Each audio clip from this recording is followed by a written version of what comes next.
تو جو یہ چاہے کہ میری عمر زیادہ ہو اور میرے رزق میں برکتیں ہوں، تو میرے حضور نے ارشاد فرمایا کہ وہ کیا کرے، وہ اپنے رشتہ داروں کے ساتھ اچھا سلوک کرے۔ صلہ رحمی کی تلقین کی گئی، اس سے آسودگی بھی نصیب ہوتی ہے اور یہ ایک اچھے معاشرے کی تشکیل کی ضمانت بھی ہے،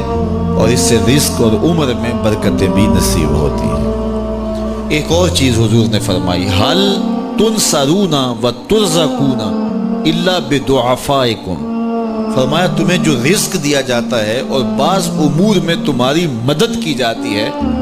اور مشکل حالات ہوتے ہیں، حالات ٹال دیے جاتے ہیں، میرے حضور نے فرمایا تمہیں پتہ ہے وہ ایسا کیوں ہوتا ہے؟ حل تنصرون وترزقون، تمہیں جو رزق بھی دیا جاتا ہے، بعض اوقات ایسا ہوتا ہے ایک بندہ بڑی محنت کرتا ہے، نتائج نہیں ملتے، ایک بندے کی تھوڑی محنت ہوتی ہے لیکن دروازے کھلتے چلے جاتے ہیں، مشکل میں پھنس جاتا ہے، کوئی ایسا سبب لگ جاتا ہے کہ راستے کھل جاتے ہیں، تو بندہ کہتا ہے کہ پتہ نہیں یہ کیا ہوا، تو حضور نے فرمایا کیا جانتے ہو، حل تنصرون وترزقون، تمہاری یہ جو مدد ہوئی اور تمہیں جو رزق کی کشادگی عطا کر دی گئی، یہ کیوں ہوئی ہے پتہ ہے؟ الا بدعفائکم، کہا تم معاشرے کے جن کمزور لوگوں کی مدد کی ہے، یہ ان کی دعاؤں کا نتیجہ ہے۔ اپاہج، کمزور، لاچار، اراملہ، یتامہ، مساکین، یار جب کوئی شخص کسی یتیم کی مدد کرتا ہے اور ان کے گھر میں چولہا جلتا ہے تو عرش کا رب کتنا راضی ہوتا ہے۔ جب کوئی دکھیے کے کام آتا ہے اور اس کی اعانت کرتا ہے تو پھر وہ راضی ہو جاتے ہیں۔ غریب پھنسے ہوئے ماں باپ، گھر بیٹی جوان ہو رہی ہے اور بڑھاپے کی طرف اس کا رخ ہو رہا ہے اور ان کے پاس ہمت نہیں ہے کہ ان بیٹی کو اٹھا سکیں، تو کوئی صاحب ثروت چپکے میں جا کے ان کی مدد کر دیتا ہے کہ تیری بیٹی میری بیٹی ہے اور اس کو تو نے گھر کی دہلیز سے اٹھانا ہے، تو پھر وہ ایک دم خوش ہو جاتا ہے اور آسودہ ہو کے اس کا انتظام کرتا ہے اس کی شادی کا۔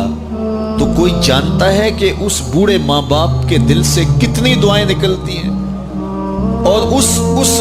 جو ہے وہ بیٹی کے دل سے کتنی تمنائیں اور کتنی جو ہے وہ نیک جذبات ان اشخاص کے لیے ہوتے ہیں جو ان کی مدد کے لیے کھڑے ہوئے، تو کوئی اس کا وزن ہے؟ کوئی وزن نہیں کر سکتا کہ اللہ تعالیٰ اس کی برکت کتنی عطا کرتا ہے۔ تو میرے حضور نے ارشاد فرمایا تمہیں جو رزق دیا جاتا ہے، مصائب سے تمہیں بچا لیا جاتا ہے، آتی آتی تکلیف ٹل جاتی ہے، تمہاری نصرت دشمن کے مقابلے میں ہوتی ہے، حاسدین کے مقابلے میں تم کھڑے ہو جاتے ہو، فرمایا تمہیں پتہ ہے یہ تمہیں کیوں ایسا ہوتا ہے؟ فرمایا الا بدعفائکم، جو تمہارے معاشرے کے کمزور لوگ ہیں جن کی تم نے مدد کی، فرمایا یہ ان کی دعاؤں کا نتیجہ ہوتا ہے، ان کے اٹھے ہوئے ہاتھ اللہ کبھی خالی نہیں موڑتا ہے۔ اس لیے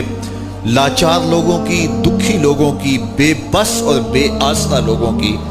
مدد کے لیے کھڑے ہو جایا کرو۔ وہ کسی نے کہا تھا کہ بڑوں کی بڑی بڑی خدمتوں سے وہ سکون نہیں ملتا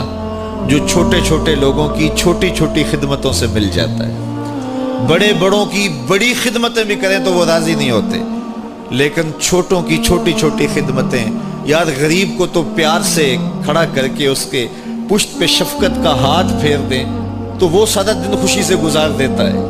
کہ آج جو ہے وہ فلاں صاحب نے مجھے تکریم دی ہے، مجھے عزت دی ہے۔ تو میرے حضور نے فرمایا کہ تمہاری یہ جو مدد ہوتی ہے اور رزق دیا جاتا ہے، یہ تمہارے کمزوروں کی وجہ سے اللہ تعالیٰ تمہارے اوپر کرم فرماتا ہے۔ ایک اور ذریعہ رزق کا، اور یہ بہت آسان، شکا رجل الی رسول اللہ دیک المعیشۃ والفقر،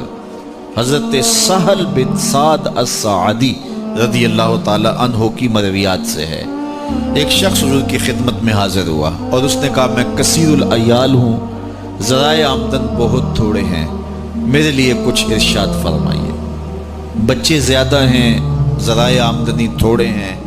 تو میں مفلوق الحال ہوں۔ تو اس نے اپنے فقر کا، اپنی غربت کا حضور کے سامنے قضیہ رکھا۔ شکا رجل الی رسول اللہ دیک المعیشۃ والفقر،